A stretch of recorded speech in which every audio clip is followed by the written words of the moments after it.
Oh yeah, baby. More Detroit and New York trade talk. But the funny part is, we can go either way with the New York talk, because I wanted to refer to an article published by Max Bultman on The Athletic earlier this week. We've already gone over some of the content in this piece, but I think there is a good enough conversation talking point that is hidden beneath the weeds here that we can dive into and give our opinions about. This will be linked in the description. What should the Red Wings do with their 13th overall draft pick? This is your mailbag, part 2.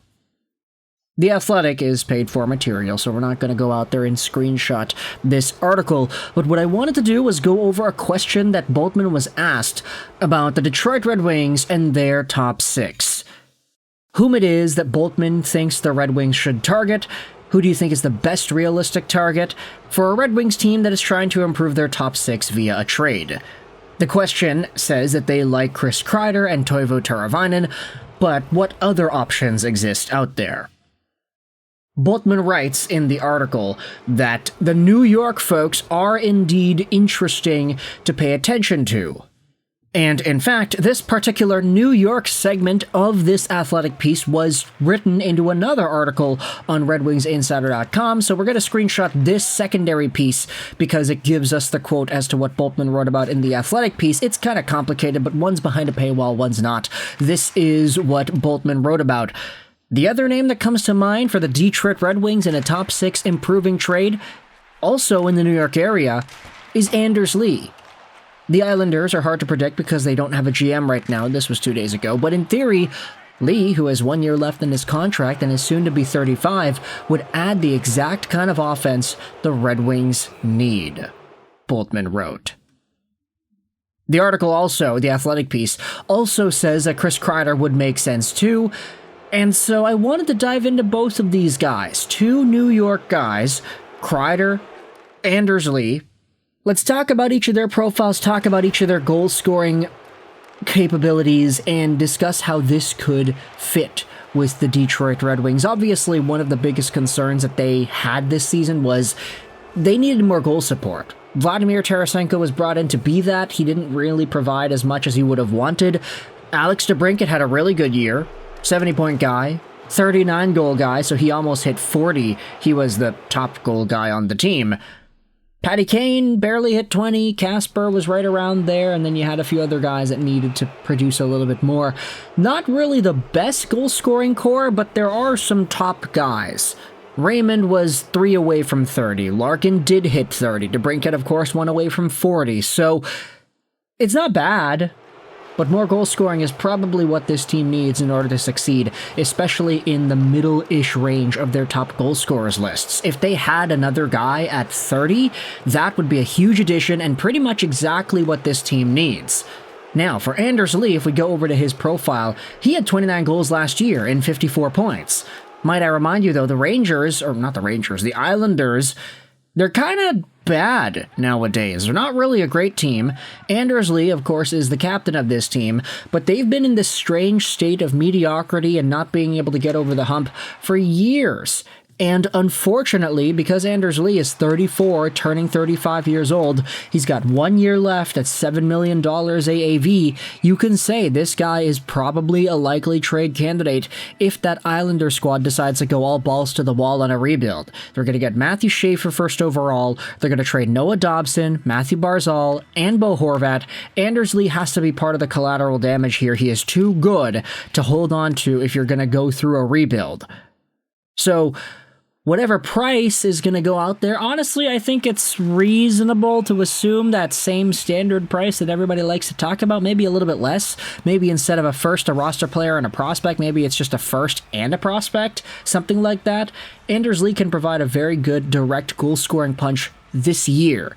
And despite the fact that he has been in a pretty meh environment, quality of play-wise, the Islanders haven't been great, but Anders Lee has been still scoring goals. Sure, he may not ever replicate the 40-goal season that he had 7 years ago, but he's been hovering in 25-plus territory for the past little while. Spare the 20-goal season that he had last year, which was really a down year.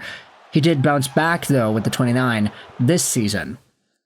Meanwhile, we go over onto Chris Kreider, whose contract goes on for a little bit longer at a little bit less dollars, $6.5 million a year till the end of 26-27, and Chris Kreider had 22 goals in this most previously completed season. He had 39 goals the year before that, 36 before that, and then 52 just 3 seasons ago. Chris Kreider is a stud of a goal scorer who just forgot how to score goals, and heck, he forgot how to make plays this year. 22 goals and 8 assists? Are you kidding me? The guy only had 8 assists?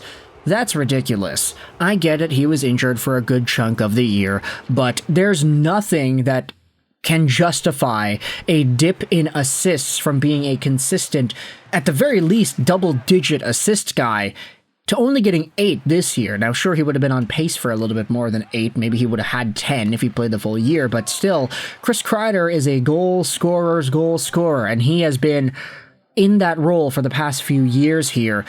The Boltman article suggests that Kreider could be a little bit easier to acquire in a trade over Anders Lee. Since Kreider is a year younger and his contract goes on 1 more year and it's a little bit cheaper, this guy might not demand as much as an Anders Lee would in a trade-like scenario. The article says that Detroit doesn't really go after high-priced rental pieces, and that's exactly what Anders Lee would be, considering the fact that his contract expires a summer from now. So, Lee at $7 million, Kreider at 6.5. Which one would you rather take? Which one do you think is more likely if you're thinking about a Detroit Red Wings acquisition? Both of these guys, if you assume they become, let's say, 25-plus goal scorers in Detroit, that's a very big, helpful addition to maybe the team's first line or maybe a secondary scoring line if Kane doesn't come back. I think ideally you would want Kane to come back, have Kasper, DeBrincat, Kane on the second line, and then a Lee plus Larkin Raymond or Kreider plus Larkin and Raymond, try to get that American connection going. If you can add a legit 25 goal scorer to the top line, that improves the Red Wings tenfold.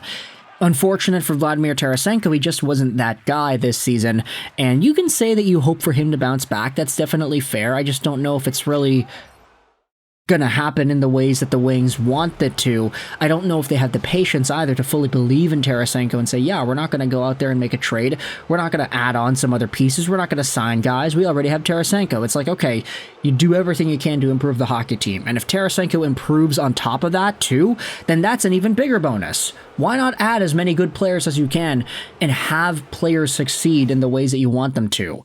With that in mind, I want you to let me know your thoughts in the comment section below. How do you feel about the Detroit Red Wings and this trade update here? Boltman writing about 2 New York dudes, Chris Kreider, Anders Lee. What are your thoughts on whether or not they can make or break the Detroit Red Wings roster? Let me know in the comments all your opinions. I hope you enjoyed this British Ashroll 99. And bye.